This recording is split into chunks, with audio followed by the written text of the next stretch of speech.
So we'll start with question number 18। Question number 18 का basic background कल हमने देखा था, that is conjugate foci method. तो अभी कॉन्जुगेट फोकाई मेथड अच्छे से पता होना चाहिए। I just repeat very quickly what was conjugate foci method. तो हमारे पास अगर दो सोर्सेस है, अब आइडियली क्या होता है कि ये दो सोर्सेस वर्चुअल सोर्सेस है। फॉर एग्जांपल बाइप्रिज्म एक्सपेरिमेंट में आपके पास जो दो सोर्सेस होते हैं, दोज आर वर्चुअल सोर्सेस। अगर हमको वर्चुअल सोर्सेस का डिस्टेंस फाइंड करना है तो डायरेक्टली तो हो नहीं सकता, क्योंकि ये रियल सोर्सेस नहीं है, these are not real sources. अगर रियल सोर्सेस होते तो सिंपल है, we would have use some scale और हम इन दोनों का डिस्टेंस मेजर कर लेते। लेट अस से small D is the distance between these two virtual sources. ये S1 है, ये S2 है। देन क्योंकि हम लोग डायरेक्टली इसका डिस्टेंस मेजर नहीं कर सकते, तो हम क्या करते हैं, एक स्क्रीन यूज करते हैं और सोर्सेस और स्क्रीन के बीच में एक बाइकॉन्वेक्स लेंस यूज करते हैं। तो वी हैव बाइकॉन्वेक्स लेंस। ये जो बाइकॉन्वेक्स लेंस है, इसके दो पोजीशंस के लिए, लेट अस से L1 पोजीशन के लिए और L2 पोजीशन के लिए, दो पोजीशंस के लिए image of the two sources is formed at the screen. मतलब अगर आप सिर्फ लेंस को अलग अलग दो पोजीशन पे रख रहे हो, तो दोनों ही केसेस में ऑब्जेक्ट जहां था वही है, इमेज जहां बनेगा वो भी वही है। मतलब image is always formed on the screen. ये जो दो पोजीशंस है लेंस के, for which the image is formed on the screen, is these two positions are known as conjugate foci. तो इन दोनों पोजीशन को हम लोग बोलते हैं कॉन्जुगेट फोकाई, इसलिए इस मेथड को बोलते हैं कॉन्जुगेट फोकाई मेथड। तो होता है what happens in this cases, पहले केस में जब आपने लेंस को L1 पोजीशन पे रखा था, तो इन दैट केस ये जो इमेज बनेगा, इन सोर्सेस का जो इमेज बनेगा S1, late us say S1 dash and S2 dash, S1 dash and S2 dash. तो in the first case the image so obtained is magnified image. तो यहाँ पे जो इमेज है वो मैग्निफाइड है, डिस्टेंस इज D1। दो सोर्सेस थे, हम दो सोर्सेस को अलग अलग ट्रीट करने की जगह पे हम इसको सिंगल सोर्स ट्रीट करते हैं, हम सिंगल ऑब्जेक्ट ट्रीट करते हैं। तो इंस्टेड ऑफ सेइंग कि ये दो सोर्सेस है, वी से दिस इज वन ऑब्जेक्ट। तो इस ऑब्जेक्ट का जो साइज है वो कितना है, D है। उसके इमेज का जो साइज है वो क्या है, D1 है, राइट। और यहाँ पे आप देख रहे हो कि D1 is greater than D, मतलब मैग्नीफाइड है ये। ऑब्जेक्ट डिस्टेंस को आप डिनोट करते हो U से, तो ये U1 हो गया, और इमेज डिस्टेंस को V से, तो ये V1 हो गया। तो पहले केस में ऑब्जेक्ट डिस्टेंस था U1, इमेज डिस्टेंस था V1। अब जब हमने लेंस को सिर्फ शिफ्ट किया, उसके दूसरे फोकस पे रखा, कॉन्जुगेट फोकस पे रखा, इस केस में जो ये दो पॉइंट सोर्सेस थे, मतलब जो ऑब्जेक्ट था, इसका इमेज बनेगा डिमिनिश्ड। तो यहाँ पे जो दो पॉइंट सोर्सेस है S1 डैश और S2 डैश, इसका जो इमेज है इट इज डिमिनिश्ड इमेज। तो let us say the distance between S1 dash and S2 dash, मतलब the size of image is D2। तो यहाँ पे साइज ऑफ इमेज क्या है, D2। अब ऐसा कब होता है, ऐसा कब होता है मतलब इमेज सेम पोजीशन पे कब बनता है, तो उस केस में डिस्टेंसेस हो जाते हैं उल्टे। उल्टे मतलब जो पहले ऑब्जेक्ट डिस्टेंस था वो अब इमेज डिस्टेंस है, तो V2 इक्वल टू क्या है, U1 है। जो पहले इमेज डिस्टेंस था वो अब क्या है, ऑब्जेक्ट डिस्टेंस है, तो U2 इक्वल टू V1 है। इसलिए इसको बोलते हैं कॉन्जुगेट फोकाई, क्योंकि यहाँ पे डिस्टेंसेस उल्टे हो जाते हैं। तो पहले जो ऑब्जेक्ट डिस्टेंस था अब वो इमेज डिस्टेंस है, पहले जो इमेज डिस्टेंस था अब वो ऑब्जेक्ट डिस्टेंस है। देन हमको बेसिक फॉर्मूला पता है मैग्निफिकेशन का, image size upon object size. तो what you know is image size upon object size is equal to image distance upon object distance. So image size upon object size equal to image distance upon object distance. Then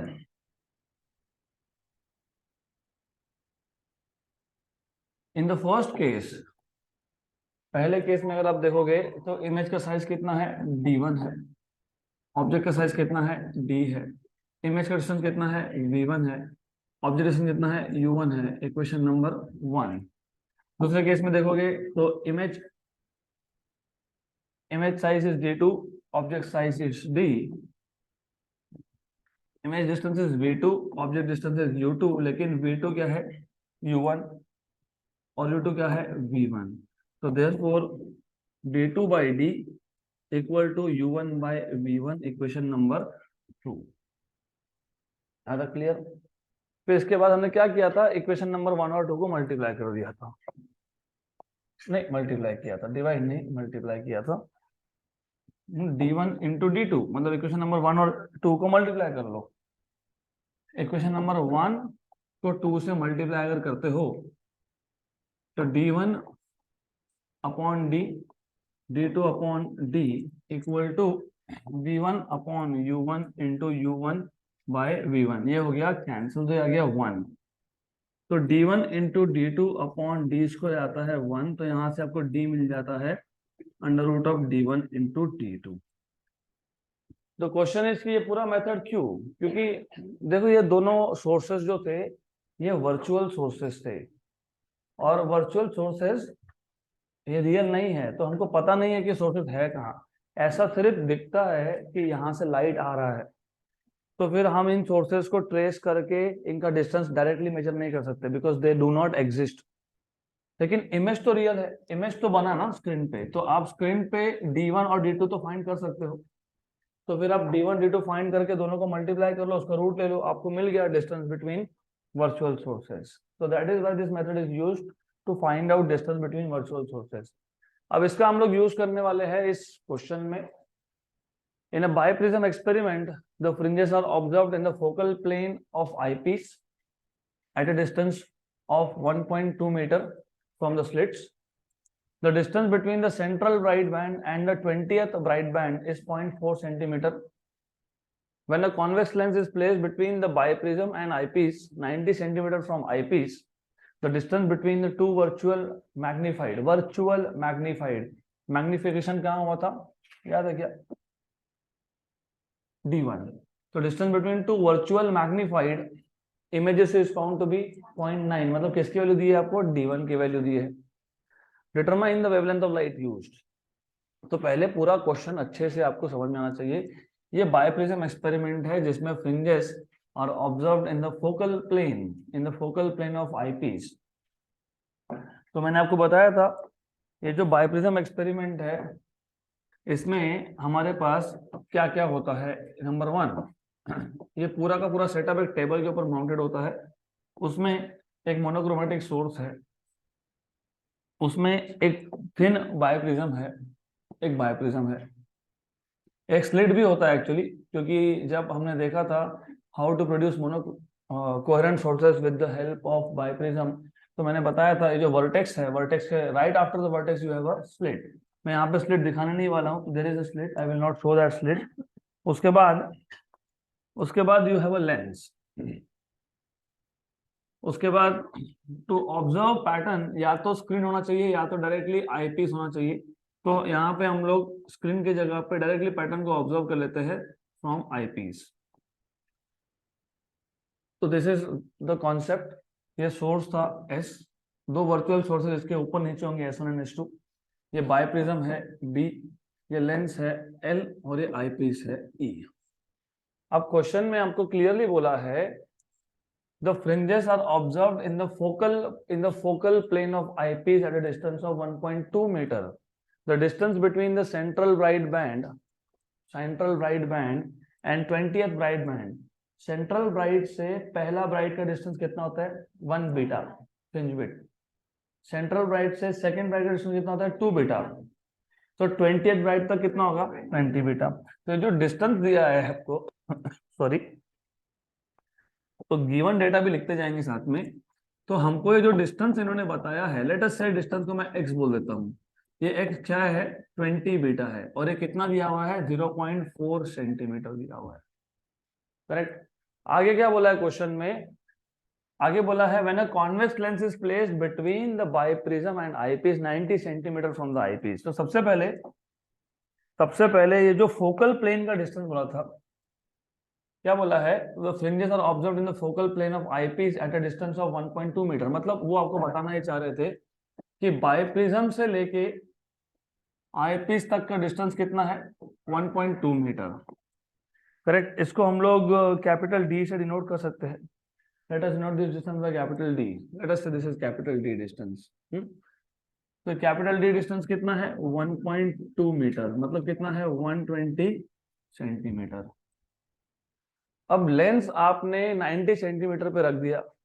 90 centimetre पे कहां से, eyepiece से। तो 120 में से जो lens का distance है वो कितना है, 90। कहां से, आईपीस से। फिर ये डिस्टेंस कितना हो गया, 30। और मैंने अभी अभी आपको कॉन्जुगेट फोकाई मेथड बताया है। इमेज कहाँ बनेगा, आईपीस में। तो ये 90 सेंटीमीटर क्या है, इमेज डिस्टेंस है। ऑब्जेक्ट डिस्टेंस, ऑब्जेक्ट मतलब वर्चुअल सोर्सेज।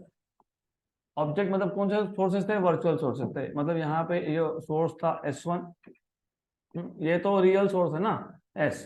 लेकिन दिखता कैसा है, बायोप्रिज्म में हमको दो वर्चुअल सोर्सेज दिखते हैं। तो सेंटर का जो सोर्स है वो रियल सोर्स है। सेंटर का जो ये पॉइंट सोर्स है वो रियल सोर्स है S। ये कौन है, S1 और S2। ये कौन है, वर्चुअल सोर्सेस है। इन दोनों का डिस्टेंस कितना है, D है। तो दिस इज D। अब यू मस्ट नो कि जो बायप्रिज्म होता है ये सोर्स के बहुत ही पास में रखते हो, और lens in between biprism and eyepiece है। तो मोर और लेस ऐसा होता है। Correct.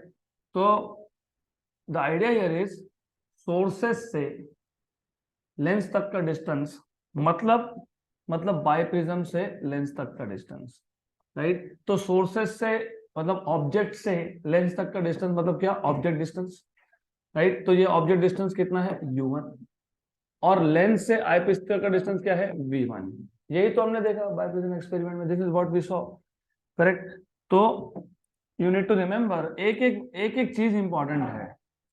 Source to lens is object distance, लेकिन सोर्स टू लेंस डिस्टेंस मतलब बायप्रिज्म टू लेंस डिस्टेंस, क्योंकि biprism is kept very close to the source. तो ये आपको है दिया 30 सेंटीमीटर, ये कितना है, 90 सेंटीमीटर। तो आपने यहीं पे आइडेंटिफाई कर लिया कि V1 कितना है, 90 है, और U1 कितना है, 30 सेंटीमीटर। क्योंकि U1 कहां से आया, D is U1 plus V1। तो D क्या था, U1 प्लस V1 था, तो U1 मिल जाएगा यहाँ से। तो D equal to U1 plus V1 है। तो therefore you will have from here U1 क्या आ जाएगा, U1 equal to D minus V1। D कितना है, 120 माइनस कितना है, 90। तो कितना आ गया, 30 सेंटीमीटर। तो ये आपको मिल गया U1, राइट। अब आगे क्या बोला है इसमें, आगे आपको बोला है the distance between two virtual magnified images D1। यहाँ पे जो ये इमेजेस बनते हैं दैट इज मैग्निफाइड इमेज, और उसका डिस्टेंस मतलब कौन, D1। ये कितना है, 0.9 centimeter. Determine the wavelength of light used, find what is the wavelength of light used. तो वेवलेंथ ऑफ लाइट फाइंड करना है हमको। तो you are supposed to find out wavelength of light used. अब फॉर्मूला कौन सा यूज होगा, तो एक्सट्रीमली सिंपल आइडिया है। सबसे पहले यहाँ पे फ्रिंज विड्थ कहीं तो मेंशन हुआ था, तो फ्रिंज विड्थ का फॉर्मूला यूज होना चाहिए। तो beta equal to lambda capital D by small D. हमको 20 बीटा दिया है, तो ये 20 से मल्टीप्लाई करोगे, यहाँ पे भी 20 से मल्टीप्लाई करोगे। 20 बीटा की वैल्यू कितनी दी हुई है, 0.4, मतलब लेफ्ट हैंड साइड का हमारे पास है। और वेवलेंथ फाइंड करना है, कैपिटल डी भी हमारे पास है, बचा कौन, स्मॉल डी। तो अभी स्मॉल डी मिल गया तो क्वेश्चन सॉल्व। अभी स्मॉल डी के लिए हमारे पास तीन फॉर्मूलाज है। एक है root of D1 into D2, लेकिन हमारे पास D2 तो है नहीं, हमारे पास कौन है, D1 है, बराबर। तो फिर और सोचते हैं, फिर D1 कहाँ पे है, लुक इक्वेशन नंबर 1 में है। तो D1 by D, V1 by U1। Do you know D1, yes. Do you know V1, yes. Do you know U1, yes. तो वहां से D मिल जाएगा। तो दूसरा फॉर्मूला कौन सा यूज होगा, दिस वन। तो D1 by D equal to V1 by U1। तो यहां से आपको मिल जाएगा डी मिल जाएगा ना, D1 तो दिया है, डी फाइंड करना था, ये डी यहाँ सब्स्टिट्यूट कर दोगे, क्वेश्चन सॉल्व। तो सॉल्यूशन में सबसे पहले एक काम करो, you have to first of all find out what is D. तो from this particular formula D1 by D equal to V1 by U1, मतलब D equal to U1 by V1 into D1। U1 30 centimetre था, ये 90 centimetre था, centimetre गया, और D1 0.9 था, तो 0.9 था, वापस से आंसर सेंटीमीटर में आ जाएगा। करेक्ट। अब सिंपल है, एक काम करो, ये 1 जा और ये 100 जा, ये और ये हो गया कैंसल, तो 0.3 सेंटीमीटर ये आ गया स्मॉल डी, 0.3 सेंटीमीटर। अब हमारे पास गिवन इंफॉर्मेशन में और इंफॉर्मेशन दी है, क्या दिया है, 20 बीटा इक्वल टू 0.4 सेंटीमीटर। फिलहाल मैं सब सेंटीमीटर में ही रखता हूँ, क्योंकि हमारे पास मोस्टली वैल्यू सेंटीमीटर में ही है, तो सेंटीमीटर में रखो, देखते हैं बाद में कन्वर्ट कर लेंगे, जरूरत पड़ा तो वी विल कन्वर्ट। 20 बीटा, लेकिन बीटा क्या है, lambda D by D. Correct. तो 20 lambda capital D by small D equal to 0.4 centimeter. यहां तक क्लियर। देन हमको क्या फाइंड करना है, स्मॉल डी। तो स्मॉल डी क्या आ जाएगा, 20 लैम्डा डी अपॉन 0.4। हाँ लैम्डा फाइंड करना है, ठीक है, लैम्डा फाइंड करना है, तो वेवलेंथ फाइंड करना है, तो वेवलेंथ फाइंड कर लो। Wavelength lambda equal to 0.4 small D upon 20 into capital D. Another clear? Then just put values, lambda equal to 0.4, small d की वैल्यू क्या है, 0.3, सेंटीमीटर में है, भूलना मत ये सेंटीमीटर में है, अपॉन 20 इंटू डी 120, क्योंकि वो सेंटीमीटर में था तो ये भी सेंटीमीटर में है। अब इसको सॉल्व कर लो, ये आ जाएगा 12 इंटू 10 पावर -2 अपॉन 20 इंटू 120, 1 जा एंड 10 जा, ये इसका 0 इसको दे दो, कितना हो गया, 10 पावर 2, 1/2 मतलब 0.5, ये ऊपर जाएगा, तो 0.5 इंटू 10 पावर -4 मतलब 5 इंटू 10 पावर -5 मीटर, मतलब 50 माइक्रोमीटर। बराबर है ना, सेंटीमीटर सेंटीमीटर कैंसिल हो गया ना, तो अभी जो आंसर मिलेगा वो किसमें मिलेगा, किसमें मिलेगा, सेंटीमीटर में मिलेगा। ठीक है, सेंटीमीटर में मिलेगा, सेंटीमीटर, तो सेंटीमीटर है तो और अच्छा हो गया। Why, you know why, what is 1 centimeter in meter, 10 power -2, तो 5000 एंगस्ट्रॉम का वेवलेंथ डायरेक्टली है, तो 5 इंटू 10⁻5 इंटू 10⁻2, तो कितना हो गया, 10⁻7, 5 इंटू 10 कितना हो गया, -7। मैं काम करता हूँ 10⁻+3 और 10⁻3 एडजस्ट कर लेता हूँ।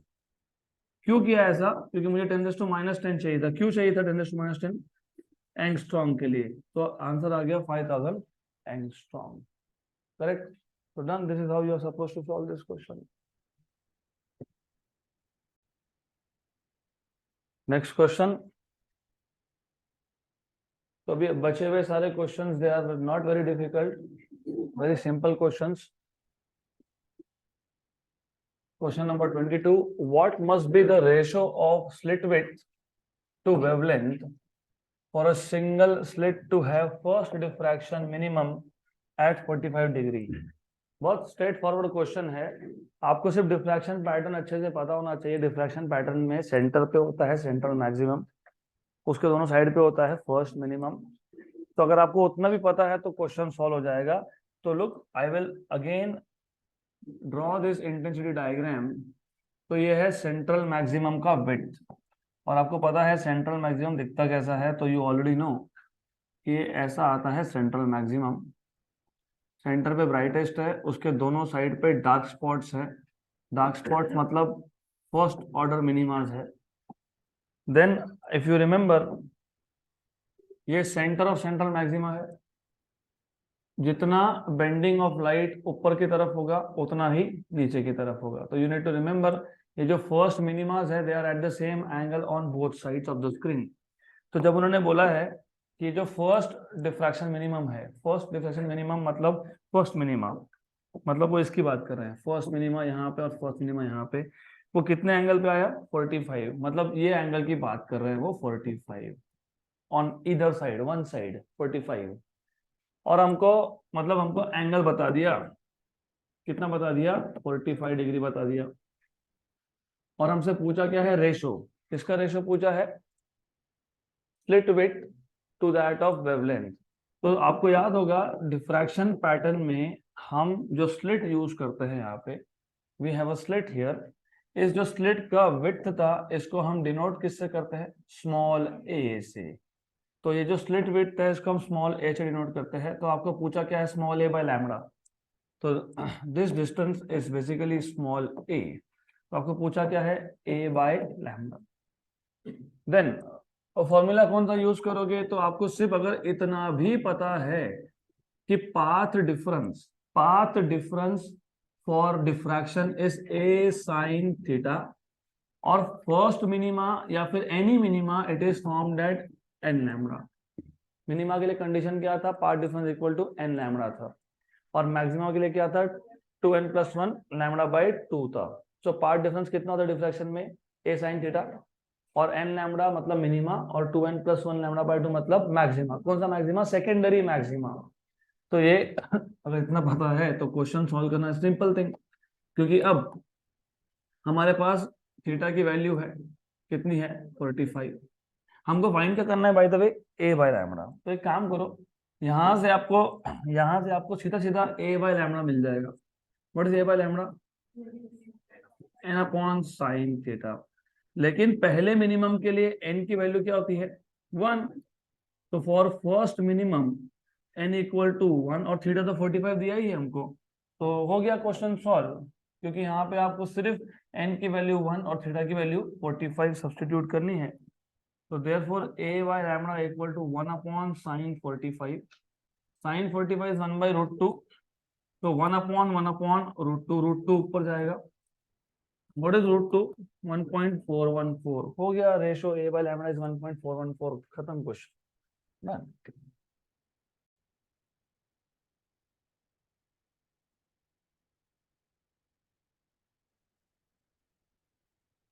नेक्स्ट क्वेश्चन, अगर इसी क्वेश्चन में बोला होता सेकेंड मिनिमम, तो एन की वैल्यू 2 और एंगल भी चेंज होता, क्योंकि 45 डिग्री पे अगर फर्स्ट मिनिमम बन रहा है तो फिर 45 से ज्यादा एंगल पे सेकेंड मिनिमम होगा।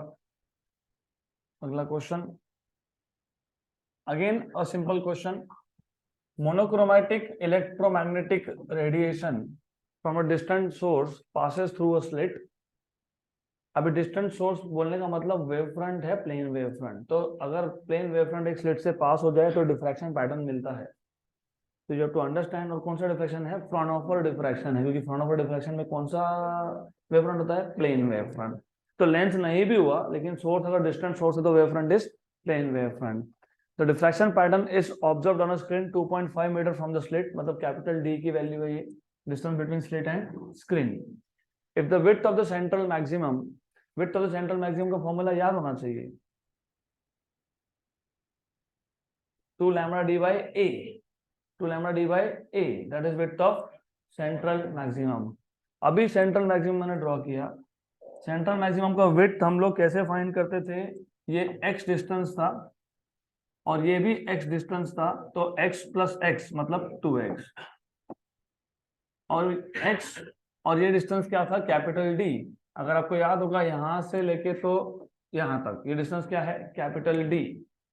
तो you must remember this, tan theta is x upon d। मैंने पूरा आपको प्रोसेस बता देता हूँ वापस से, क्योंकि हमने ऑलरेडी किया है लेकिन याद होना चाहिए। यू मस्ट रिमेंबर दिस, ये x है ये d है, tan थीटा होता है opposite side upon adjacent side, तो x बाय d। लेकिन एंगल स्मॉल होने की वजह से tan theta is approximately equal to theta. लेकिन ये जो सेंट्रल मैक्सिमम था ये दो फर्स्ट ऑर्डर मिनिमा के बीच में था, मतलब ये कंडीशन भी उसके लिए एप्लीकेबल है। मतलब a sin theta equal to n lambda, लेकिन एंगल क्या है, स्मॉल है, तो a theta equal to n lambda, लेकिन n क्या है 1 है। तो थीटा क्या है, लैम्बडा बाई a है, लेकिन थीटा क्या है, x बाई डी भी है। तो x बाई डी कौन है, लैम्बडा बाई a। तो x कौन है, लैम्बडा डी बाई a। ये हाफ विड्थ हो गया, फुल विड्थ अगर आप बोलोगे तो 2 लैम्डा डी बाई ए। तो आपको सेंट्रल मैक्सिमा के विड्थ का फॉर्मूला इमीडिएटली याद आना चाहिए। तो अब बोला क्या है कि विड्थ ऑफ सेंट्रल मैक्सिमम कितना है, 6 mm, मतलब 2 लैम्डा डी बाई ए कितना है, 6 mm है। What is the slit width if the wavelength is, A की वैल्यू फाइंड करो। अगर वेवलेंथ 500 नैनोमीटर मतलब विजिबल लाइट है, अगर 50 माइक्रोमीटर तो इंफ्रारेड रेडिएशन है, और अगर 0.5 नैनोमीटर मतलब एक्सरेज है। तो वेरी गुड, हर एक वेवलेंथ में 5 5 और पहले 5, तो सिर्फ डेसिमल का एडजस्टमेंट रहेगा, डन। सिर्फ डेसिमल शिफ्ट होंगे तीनों आंसर्स में। तो अभी गिवन में हमारे पास जो कुछ भी है पहले वो हम लोग लिख लेते हैं। गिवन में हमारे पास दिया हुआ है distance between the slit and the screen, that is 2.5 meter. उसके बाद हमको बताया है विड्थ ऑफ सेंट्रल मैक्सिमा को डिनोट करते हैं डब्ल्यू से, वो दिया हुआ है 6 mm, मतलब 6 इंटू 10⁻³ मीटर। फिर हमसे पूछा क्या है, स्लिट विड्थ पूछा है, हमसे पूछा है what is the slit width A, और ये 3 अलग अलग केसेस में पूछा है। तो फर्स्ट ऑफ ऑल सिर्फ मैं यहाँ पे फॉर्मूला मेंशन कर देता हूँ। फॉर्मूला, क्योंकि यहाँ पे width of central maximum mention किया है, तो formula of width you should know, it is 2 lambda D by a. तो a equal to 2 lambda D by W, done. अब 3 केसेस थे, तो केस वन में वेवलेंथ कितना था, 500 नैनोमीटर, 500 नैनोमीटर। तो 500 नैनोमीटर मतलब 5 इंटू 10⁻⁷। क्यों ऐसा, 500 इंटू 10⁻⁹। तो 10, ये जो 500 के 2 जीरो थे और 10⁻⁹ के 2 जीरो थे, वो हो गया कैंसल, तो 10⁻⁷। क्या आ गया आपके पास, वेवलेंथ। अब यहाँ पे सिर्फ सब्स्टिट्यूट करना है value, a equal to 2 into lambda into D upon width, 2 into wavelength कितना है, 5 इंटू 10⁻⁷, इंटू डी कितना है 2.5 है, अपॉन विड्थ कितना था 6 इंटू 10⁻³ था। यहाँ तक क्लियर।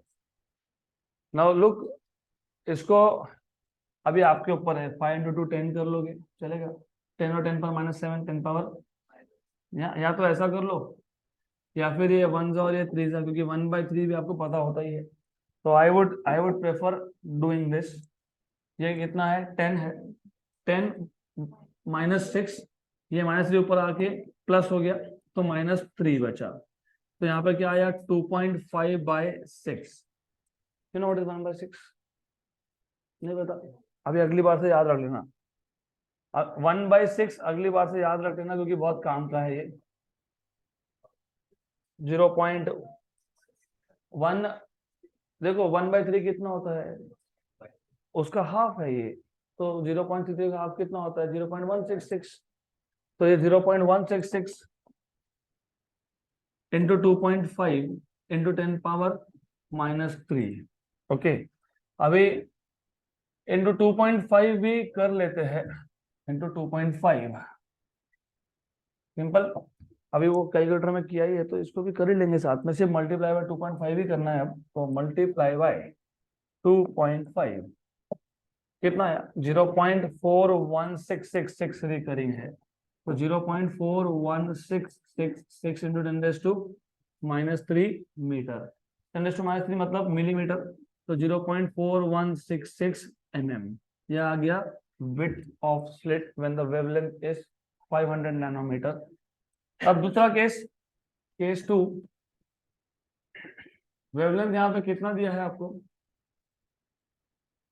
कितना बोला है, 50 माइक्रोमीटर। माइक्रो मतलब 10⁻⁻6, मतलब 5 इंटू 10⁻⁻5। हमारे पास ये जो विड्थ का हमने फॉर्मूला फाइंड किया था पहले केस में, यहाँ पे 5 इंटू 10⁻⁷ है वेवलेंथ, यहाँ पे 5 इंटू 10⁻⁵ है, सिर्फ 10⁻⁻2 का डिफरेंस है, दैट्स इट। मतलब नंबर तो सब सेम आएंगे। देखो, आपको अगर कैलकुलेशन शॉर्टकट नहीं जमता है तो मत करो, लेकिन एक चीज समझ लो, कैलकुलेशन सारे सेम आएंगे, मतलब आखिरी तक नंबर ये जो है ना 4166 रहेगा ये। तो फिर आप क्या करोगे, a equal to 2 lambda D by W, तो 2 इंटू 5 इंटू 10⁻⁵ इंटू डी कितना था 2.5 और विड्थ कितना है, सॉरी हाँ विड्थ कितना है 6 इंटू 10⁻³ सिर्फ यहाँ पे 10⁻⁻5 है, यहाँ पे 10⁻⁻7 था, बाकी सब सेम है बराबर, करेक्ट, इतना ही डिफरेंस है ना। तो एक काम करो ना, तुमको काम आसान ही करना है ना खुद का, इसको इसको as it is you have to learn how to do calculations in a shortcut way, ये सीखना पड़ेगा आपको, यू मस्ट लर्न। तो कैसे करेंगे, नहीं सिर्फ 10⁻⁻2 को एडजस्ट कर लो, खत्म। तो एक काम कर लो, मल्टीप्लाई डिवाइड बाय 10⁻⁻2 बस। तो ये ऊपर क्या बन गया 10⁻⁻7 और वो पूरा का पूरा, ये तो हमको ऑलरेडी पता है कितना है, 0.4166 मिलीमीटर है, कितना है ये मिलीमीटर है। तो डिवाइड बाय 10 ऊपर आगे क्या आएगा +2, तो 41.66 मिलीमीटर, करेक्ट, क्लियर, बराबर है, डो नॉट वरी, वो सही है। तो सिर्फ 10⁻⁻2 एडजस्ट किया मैंने, क्योंकि मेरे पास बाकी 2 × 5 × 10⁻⁻7 × 2.5 ये सब कैलकुलेटेड था ऑलरेडी, सिर्फ ये -7 है और अगले केस में -5 है, तो मैंने इसको -7 बना दिया क्योंकि वैल्यू मेरे पास थी उसकी। देन तीसरा केस भी वैसा ही है, वेवलेंथ कितना है यहाँ पे, कितना 0.5 नैनोमीटर, 0.5 नैनोमीटर 10⁻⁻9, मतलब 5 × 10⁻⁻10 बराबर। इस केस में भी वैसा ही है, फिर इस केस में भी A = 2 λ/d/w, 2 into wavelength is 5 × 10⁻⁻10 into 2.5 upon 6 × 10⁻²। इसमें सिर्फ करना क्या है, इसमें जो 10⁻⁻7 है ना, इसमें जो 10⁻⁻10 है उसको क्या लिखोगे, -7 × 10⁻³ × 10⁻³ और बाकी सब एज इट इज अपॉन 6 × 10⁻³ और ये वैल्यू क्या थी 0.4166 mm और साथ में कौन है 10⁻³ है। इसको इसमें दे दो, मिली का बन गया माइक्रो, तो हो गया 0.4166 micrometer. Done. This is how you are supposed to solve this question. तो नेक्स्ट क्वेश्चन, अभी अगले दो क्वेश्चन और भी सिंपल है, सिर्फ आपको माइक्रोस्कोप और टेलीस्कोप का लिमिट ऑफ रेजोल्यूशन और रिजॉल्विंग पावर पता होना चाहिए। रिजॉल्विंग पावर की भी जरूरत नहीं है, if you know limit of resolution तो सिर्फ उसका रेसिप्रोकल करना होता है। अगला question, a star is emitting light at the wavelength of 5000 angstrom, determine the limit of resolution of a telescope having objective of diameter of 200 inch। तो first of all ये question है टेलीस्कोप का, तो telescope के case में हम limit of resolution angle में major करते हैं, एंगुलर लिमिट ऑफ रेजोल्यूशन होता है वो। वेवलेंथ कितना दिया हुआ है 5000 एंगस्ट्रॉम, एंगस्ट्रॉम मतलब 10⁻⁻10 मीटर, मतलब वेवलेंथ कितना है 5 × 10⁻⁻7 मीटर है। और जो ऑब्जेक्टिव लेंस है उसका डायामीटर हम उसको डिनोट करते हैं स्मॉल a से। मैंने कल भी बताया था, जो ऑब्जेक्टिव लेंस का जो एपर्चर होता है, एपर्चर मतलब डायामीटर, इफेक्टिव डायामीटर को एपर्चर बोलते हो, उसको डिनोट करते हो a से। 200 इंच है, इंच इज नॉट ऐसा यूनिट, तो यहाँ पे और गड़बड़ हो जाएगा क्योंकि आपको इंच टू मीटर का कन्वर्जन पता होना चाहिए। What is conversion factor from inch to meter, centimeter बता दो, मीटर नहीं पता होगा, सेंटीमीटर पता होगा। How much is 1 inch in centimetre,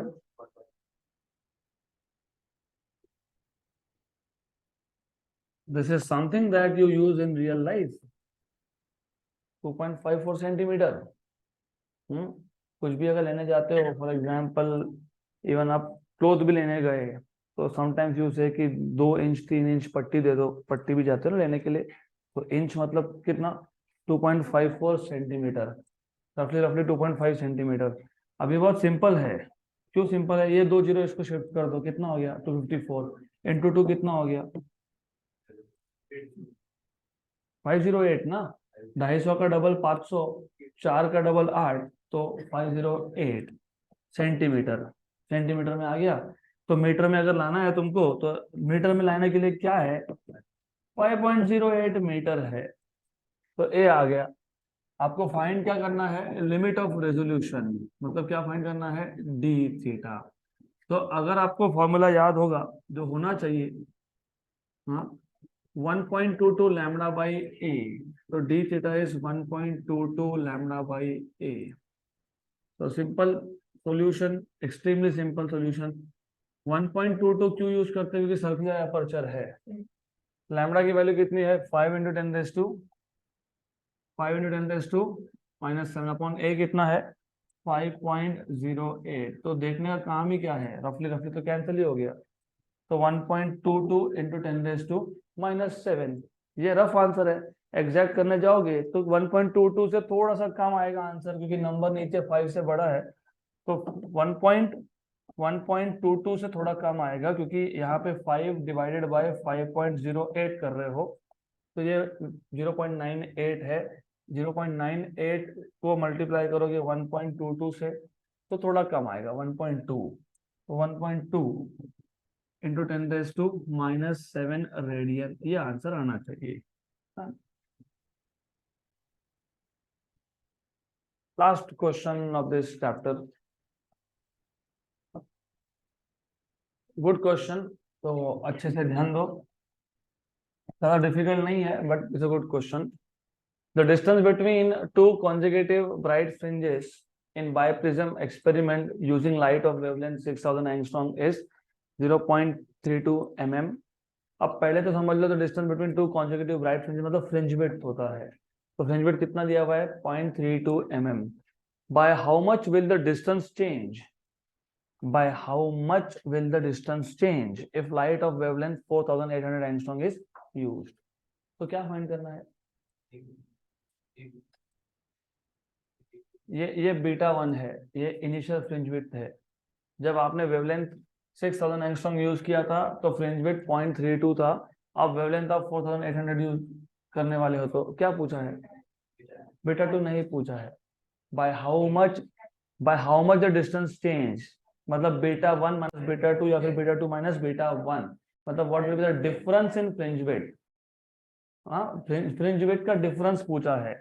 तो पहले क्वेश्चन को पूरा अच्छे से समझ लेना। न्यू फ्रिंज विड्थ तो फाइंड करना ही पड़ेगा आपको, उसमें तो कोई डाउट ही नहीं है, वो तो करना ही है।